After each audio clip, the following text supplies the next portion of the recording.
Perkenalkan, nama saya Sarinsani Bulu dari tingkat 1 PPNA. Saya akan menjelaskan beberapa kelainan jenis sel.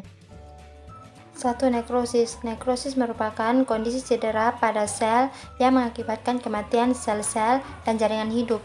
Nekrosis disebabkan oleh faktor-faktor eksternal sebagai infeksi, racun, atau trauma yang disebabkan oleh perencanaan komponen-komponen sel menjadi tidak teratur.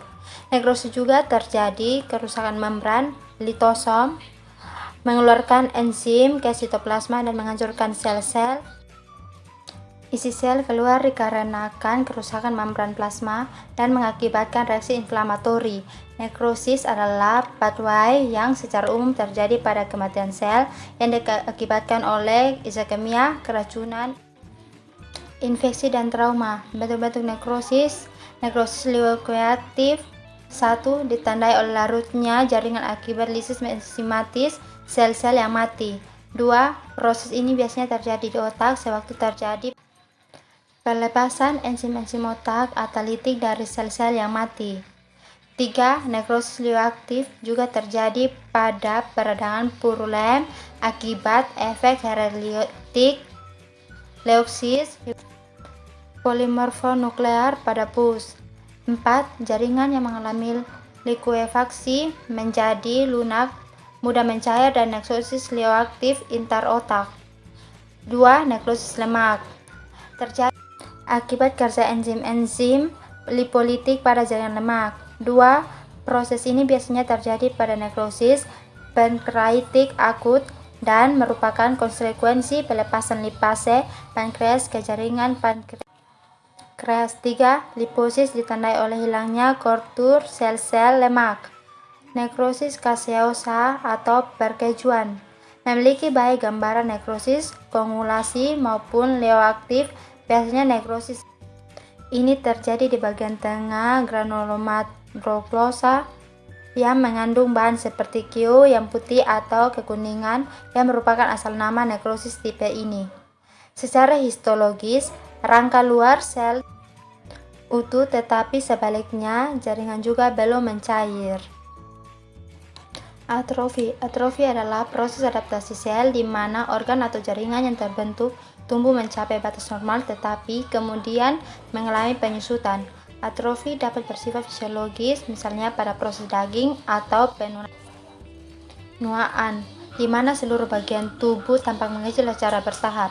Lebih jelas jika dilihat pada pasien usila yang mengalami atrofi kelenjar endokrin sehingga produk hormonnya menurun. Bila terjadi pada seorang wanita, maka juga akan mengalami menopause karena produksi hormon estrogen yang berkurang. Sedangkan yang bersifat patologik seperti pada kekurangannya produksi hormon yang dikeluarkan ginjal akibat pemakaian obat golongan kortikosteroid pada waktu yang lama. Atrofi otak. Atrofi otak adalah kondisi rusak atau hilangnya sel otak dan hubungannya sambungan sel otak yang berkelanjutan. Gejala atrofi otak yaitu 1. Demensia, 2. Kejang, 3. Apasia. Penyebab atrofi otak yaitu 1. Stroke, 2. Penyakit Alzheimer, 3. Hipertrofi. Hipertrofi adalah peningkatan volume organ atau jaringan akibat pembesaran komponen sel. Harus dibedakan dengan hiperplasia, yang di dalam kondisi ini ukuran sel tetap akan menjadi jumlah sel yang menambah ukuran sel atau hipertrofi. Hipertrofi definisikan sebagai pembesaran organ atau jaringan karena pembesaran selnya yang tidak disertai dengan peningkatan fungsi organ atau jaringan tersebut. Peningkatan hipertrofi dibagi menjadi 2 sifat, yaitu hipertrofi patologis pada seperti otot jantung pasien yang menderita hipertensi bertahun-tahun. Sedangkan hipertrofi fisiologis terjadi seperti otot rangkap pada binaragawan yang mendapatkan beban karena latihan. Peningkatan besar sel yang mengakibatkan pembesaran organ, tidak terdapat sel baru, hanya mengalami pembesaran sel. Pembesaran terjadi karena peningkatan jumlah struktur, protein, dan organ sel-sel. Hiperplasia adalah kenaikan absolut jumlah sel pada sebuah jaringan atau organ yang menyebabkan pembesaran jaringan atau organ tersebut disertai dengan peningkatan fungsi organ atau jaringan tersebut. Hiperplasia hanya dapat terjadi pada sel labil seperti sel epidermis atau sel darah.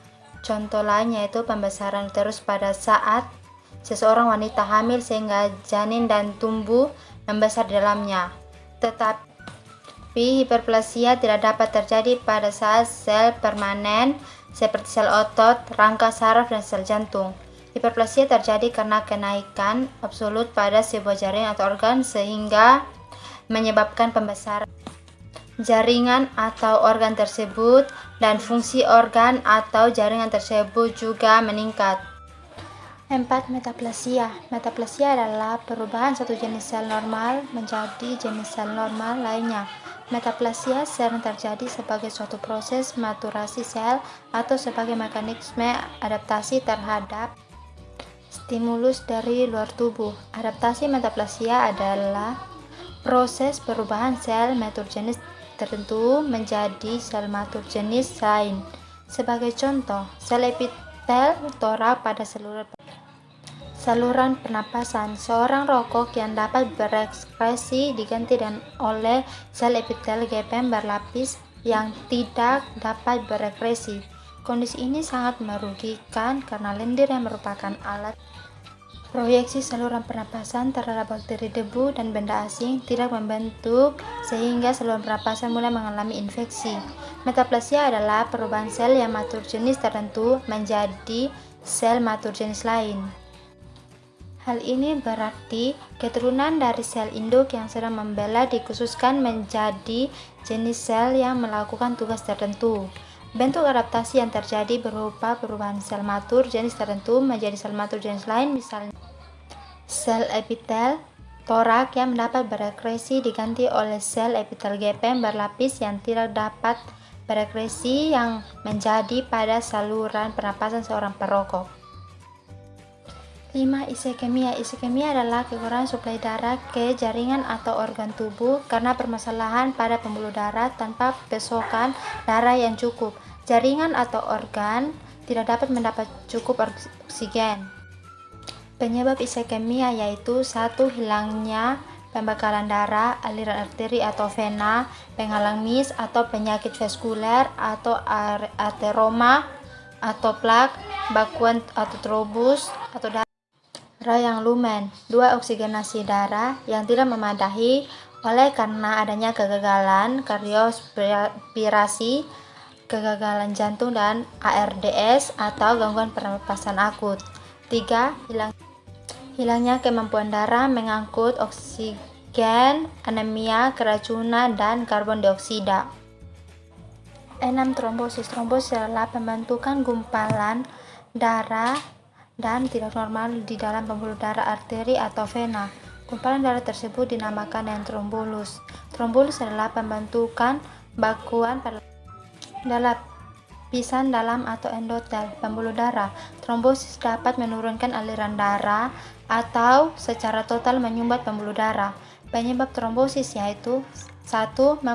Trombosis terjadi pada saat keping darah atau trombosis menggumpal sehingga menghambat aliran darah. Gejala trombosis yaitu trombosis umumnya tidak menimbulkan gejala sampai gumpalan darah yang menyumbat atau menghentikan aliran darah ke bagian tubuh tertentu. Emboli. Emboli adalah hambatan pada aliran pembuluh darah, dapat berupa gelembung udara atau darah yang menggumpal. Emboli yang muncul pada tubuh manusia dapat mengganggu organ tubuh karena kekurangan oksigen. Emboli adalah kumpulan bekuan darah atau trombosis, atau bisa juga dari substansi lain seperti kolesterol yang melepas dari pembuluh darah utama dan memasuki aliran darah yang dapat menuju ke mana saja dan menyebabkan berbagai masalah termasuk stroke, jantung, koroner, gagal ginjal, maupun emboli paru. Gejala emboli yaitu gejala yang dapat muncul pada penderita emboli dapat berbeda tergantung tipe pembuluh darah, arteri, vena, kapiler yang tersumbat dan lokasi penyumbatan. Misalnya, paru-paru, emboli paru atau otak, stroke. Penyebab emboli. Ada beberapa zat yang dapat mengakibatkan emboli, yaitu 1. Tugas, 2. Gumpalan darah, 3. Kolesterol, 4. Lemak, 5. Air ketuban. Ada juga beberapa faktor yang dapat meningkatkan resiko seseorang yang mengalami emboli, yaitu 1. Kegemukan, 2. Berusia 60 tahun atau lebih, 3. Merokok, 4. Hamil, 5. Tidak aktif bergerak untuk waktu yang lama, 6. Misalnya karena berbaring di rumah sakit, 7. Menderita penyakit jantung. Mungkin hanya ini penjelasan saya tentang kelainan jenis sel. Sekian dan terima kasih.